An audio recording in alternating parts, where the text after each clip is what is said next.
வணக்கம் நண்பர்களே, நான் உங்கள் ராஜேந்திரன் பேசுகிறேன். நபார்டு வங்கியில் வாய்ப்பு, இது நாளிதழில் வந்த வேலைவாய்ப்பு செய்தியாகும். நபார்டு வங்கியின் கீழ் செயல்படும் ஊரக வளர்ச்சி வங்கி சேவையில்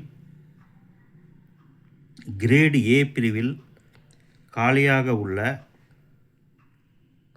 உதவி மேலாளர் பணியில் கம்பெனி செக்ரட்டரி, நிதி, கணினி, தகவல் தொழில்நுட்பம், விவசாயம், உணவு உற்பத்தி, சிவில் என்ஜினியரிங், எலக்ட்ரிக்கல், மீடியா, பொருளாதாரம், சட்டம், பாதுகாப்பு ஆகிய பிரிவுகளில் உள்ள 91 காலியிடங்கள் உள்ளன.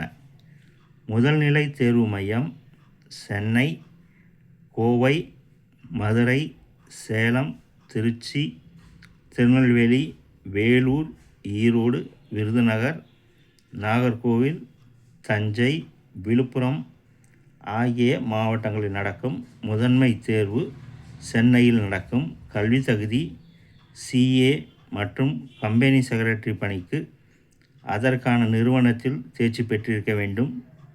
நிதி, கணினி அறிவியல், விவசாயம், தோட்டக்கலை, மீன்வளம், நில மேம்பாடு, சிவில், எலக்ட்ரிக்கல் ஆகிய பிரிவுகளில் அந்தந்த பாடப்பிரிவில் இளங்கலை பட்டப்படிப்பு, PG டிப்ளமோ முடித்திருக்கலாம். மீடியா பிரிவுக்கு இதழியல் மற்றும் மக்கள் தொடர்பியல் ஆகியவற்றில் முதுகலை பட்டப்படிப்பு முடித்தவர்கள் விண்ணப்பிக்கலாம்.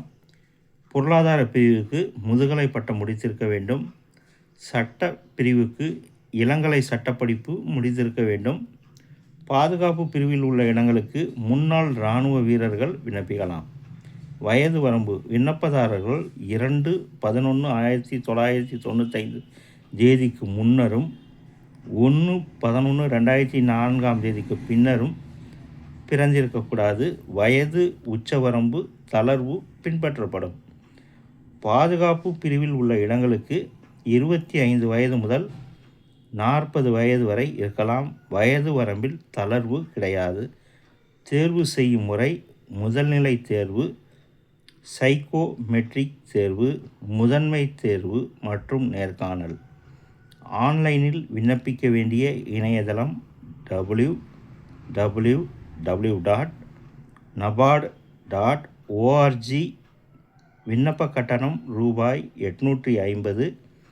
SC, ST மாற்றுத்திறனாளிகள் ரூபாய் 150 செலுத்த வேண்டும்.